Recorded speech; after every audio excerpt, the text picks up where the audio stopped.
Hi everyone! Today I'm going to show you how to stabilize videos in CapCut PC. Let's jump in. First, all you need to do is to import your video. Open the CapCut PC and click Import and select the unstable video you want to stabilize. Then drag and drop the video into your timeline. Then to access the stabilize option, select the video clip into the timeline and the top right corner, go to the Video tab. Then under the Basic, scroll down until you find the Stabilize option. Then turn on the Stabilize. Choose your stabilization level. There is Recommended, Minimum, and Most Stable.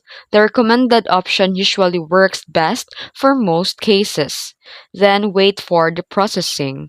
CapCut will process the stabilization and wait for it to complete. Then play the video to check if the stabilization improved your footage and preview the result. And that's it. You've successfully stabilized your video in CapCut PC. If you found this video helpful, don't forget to like and subscribe for more tutorials. Thanks for watching.